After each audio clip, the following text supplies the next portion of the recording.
Hello and welcome to the Data Dudes. I'm Izzy. I'm Raka. Hello, Dead Air Dudes Nation. Hello, Data Dudes Nation. And once again, we're back. And today we're going to discuss the beginning episodes of The Boys Season 2. Two. All right, so we last left The Boys Season 1, which we both feel is a phenomenal series. Phenomenal. Um, this is a superhero centered series that explores the question we all asked: what if they were bad? And it stemmed from, I believe, a graphic novel or a Yes. comic book. Written by Garth Ennis, drawn by Derek Robertson, which I do believe they have a sequel out now called Dear Becky. I do believe, if I'm not mistaken. But I haven't read it yet, so And what I gotta say is, in the age of the last decade of Marvel, and maybe the decade before, where Spider-Man was a big hit, and then DC joined into the fray and started to come out with their Superman, Batman line, Aquaman, Wonder Woman, etc., yada yada yada. The X-Men were there for a long time. You ask, is this just another RNC cola like Pepsi and Coke, or is this another store-bought brand? No, this is a great spin on the truly dark side of a superpower that, if given to a human, any human, obviously there's a temptation to abuse said power because you're stronger instantly than anybody else around you. Well, basically, And they take advantage. They take the name of the team of the group is called the Seven, which it references almost to a T Justice League. You have Homelander, who is this world's Superman. You have Queen Maeve, who is this world's Wonder Woman. And so you have Black Noir, who is this world's Batman. And we go on and on. A-Train is the Flash. The Deep yeah, is it's satire in its truest form. exactly. Okay, so at the end of season 1, we were left with a lot of big questions. We have the leader of the humanoid bunch of 4 adult boys who are trying to take down the evil company of Voight and the superheroes. Yep. And Butcher. And he is, I mean, the ending was spectacular. And so we have the open-ended question of what happens. He's now framed. Oh, spoilers alert. Let the folks know real quick who the boys are within 30 seconds. So Butcher is the lead guy. He's the orchestrator, the general of the group. He comes up with the plan. He is tortured and upset, more than upset. He is scarred by his wife, which he believed was killed by. He believes she was killed, and by none other than Homelander, and now you have his 2 main guys, Frenchie, who's of course they're all imperfect characters. He's a hinged. I don't even know you want to call it terrorist, but he's into bombs. He's into weapons. They're kind of a real messed up guy. Rogue military guy. You have Mother's Milk, which to me is one of my favorite characters, if not a favorite character. He is like a almost spiritual consciousness self who's torn between doing the right thing, and he's got his family that he has to be with and he wants to be with. You're introduced to him as he's in a boys correction facility trying to straighten out young men. He is a trained field medic, and he's obviously the consciousness of the group. And then you have the newcomer, the young guy. And Huey is introduced to us in the first episode in a spectacular way. He's got his girlfriend. He's young. He's a techie guy. He's just living life. He's very carefree. He's holding the hands of his girlfriend. They're talking about life and this and that. And all of a sudden, his girlfriend explodes into a pulp of blood spew as one of the 7, A-Train, runs through her. Okay. He is now levied with a vendetta to go after the Seven after he was callously dealt with by the corporate side of the Seven and the Voight Industries, given a check, I believe 50,000 or something, a check to calm the losses and calm him down and kind of quiet him up. So that's where we are. And now the war has been launched. The war has been launched, and we're getting to points where they've killed a super. They're after the rest of them. Homelander is he's a lot unhinged. He's wickedly cruel. He's got a dark side like you don't believe. And worst of all, he comes across as America's savior, golden boy face. You know, the cliffhanger of last year where the wife of Belcher was not killed, living remotely with her son, whose father really is Homelander. And Belcher's life is turned upside down. Homelander has killed one of the heads of the Voight Industry Company and has framed it on Belcher. The rest of the three boys are Frenchie, Mother's Milk, and Huey are running underground.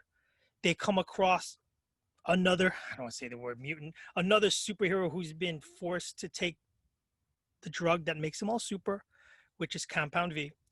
And then they want to expose the Voight Company that this is how they create superheroes. They're not born, they're made, whether against their will, in poor conditions, taking advantage of low-income families with no choice, and they're giving monetary compensation, however you want to call it. Now, leading into season 2 now. I think... Without any spoilers, sir. Without any spoilers. I'm trying my best not to do spoilers, guys. I think there's a lot of questions that were answered and more questions that are laid in. And I think the writing is beautiful. They intertwine new aspects, new characters. And it's not ho-hum. It's not predictable. It's crazy. It's crazy insane how they take these twists and turns. Thought season 1 is. Season 2 ups the ante. They introduce new characters, in particular, without spoiling anything, a new character called Stormfront. Now, she is a very powerful soup who... Like Storm! Pretty much, who joins the Seven. Now, fun fact, it's a gender bend from the comic, in which, in the comic, it was a male character called Stormfront, but now played by Aya Cash from such shows as You're the Worst, among others. She plays the role beautifully, sexy, awesome, super sarcastic, edgy, speaks her mind, unapologetic, and this conflicts a lot with Homelander, who Homelander at this point already, as we know from the first season, he had a son named Ryan from Becca, which is Butch's wife, through, let's be honest, rape, and he's going through it. So she's interjected into the whole thing while the boys themselves are trying to find a way. They're wanted, and they're trying to find a way to get back into the good graces of everything. While Butcher is still trying to find Becca, Huey's trying to continue his love affair, which we neglected to mention, with Starlight, and Mother's Milk is trying to get back to his family, while Kimiko is trying to learn communicate, and Frenchie is trying to basically, get with Kimiko. And that's basically where we're at to the boys. You have the deep exiled trying to find himself. Exactly. You have which is awesome. You have new characters. You have a terrorist group of super villains or super terrorists. I don't know I know Homelander prefers super villain. And now, as we've said, the writing is superb. I think it's crazy. I think they take angles and they take risk. And just like the show, they're not afraid to go all the way past the speed limit and just go for all the marbles. I love that about the writing and the show's direction.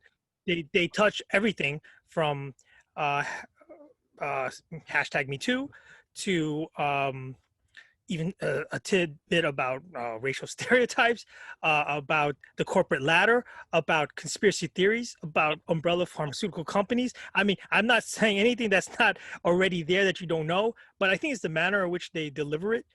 There isn't a slow beat, even though there are some love affairs and love relationships here and there. I don't feel that it robs or takes away from the storyline. I think it pushes it well. The characters are well played. They're very convincing. It's so dark and twisted, and it continues so. You have some sequels out there that they've been renewed, they have contractual obligations, and then the um, advertisers get their teeth into it, and then they change and manipulate the storyline and direction. You know what I'm talking about, guys. I don't see that here, which is refreshing and very very welcoming. It's extremely entertaining. Going through the first 4 episodes already, I can't wait myself to see where season 2 ends. Who lives, who dies, who gets exposed, how things play out. It's crazy. And we're back. All right, so I gotta say, if you like season 1, season 2 is a phenomenal continuation. It's as though they filmed it straight. I don't see a lag here. There's not even much of a time gap. No. The energy is the same. The writing's phenomenal. It's dark. It's so dark and twisted. And if that's your thing, you gotta love this. You gotta tune in. The Boys Season 2 does not disappoint at all. In fact, it really is quite the same. On my level, it's got the popcorn, the fixing, the butter, the salt, chips with the dip, and the nachos and the sour cream and guac on the side. It's got all the fixings. You got your 32-ounce soda ready to go, and you may not finish it because you're gonna be jacked up when you watch the show. That's how I feel when I watch this. I'm very entertained. I love it. Agreed. It's popcorn, all the fixings, all the good stuff. And what gets me more is the fact that this season, so far through 4 episodes, the acting has been superb. Billy Butcher, Paper Carl Urban has been awesome. And Anthony Starr's Homelander steals the show. The tour de force, he is awesome. the tour de force that he is awesome. If I have one complaint was that I think he lost some weight in 2nd season, so the suit seems a little big on him. But that's just me. Who knows? Maybe I'm whatever. But besides that, I didn't notice that quite as much. And I think you're right. I think you hit it right in the head. I think since his acting is so superior, I think everything comes to his face. yeah, no, 100%, exactly. So he can lift up a car, and you don't really. It's unlike Superman or Batman or other superheroes. You see the muscles flexing, the Hulk. None of that is necessary. You see in his face how it's effortless. You see in his face when he kills somebody. It's not even like he enjoys it. It's like you don't even matter. Yeah. It's as though he snapped a twig. There's a moment, and this is even minor sport. Is a moment where he speaks to his son, and he says something. We're gods, and he's absolutely right. In comparison to the population of the world, to us, they are gods. So, And not to lather him up even more than we need to, but he showcases, at least in this season more than the prior, a vulnerable side. 100%. And he switches gears effortlessly, and you see fragility, and you see fear, and you see a whole slew. I mean, it's just great acting. It's just great acting all the way around. And again, all the characters, great acting too. I love the fact how they've given Black Noir so much more to do this season too. He was awesome. Black Noir, who's kind of like Batman meets Snake Eyes. Meets Snake Eyes, meets Wolverine. Yeah, he's freaking. Yeah, I mean, yeah. Again, kudos to the creative juices that flow through the boys. Maybe that's Black Noir. Yeah. Well, I mean, look. Bottom line, check it out. If you haven't seen it, watch it. 100%. 100%. Straight up hitchhiking thumbs all the way, baby. If you're not watching it, why not? Get on board. Amazon Prime. They're doing good stuff. Go check it out. All right. Um, I'm Izzy. I'm Raka. Enjoy the movie. Love the show. Save the whales. Thanks for your likes, subscriptions, and viewing, and all your feedback. We Keep love you watching guys too. and any comments, polls, opinions, let us know. And watch the boys. Take care, guys. Save the whales.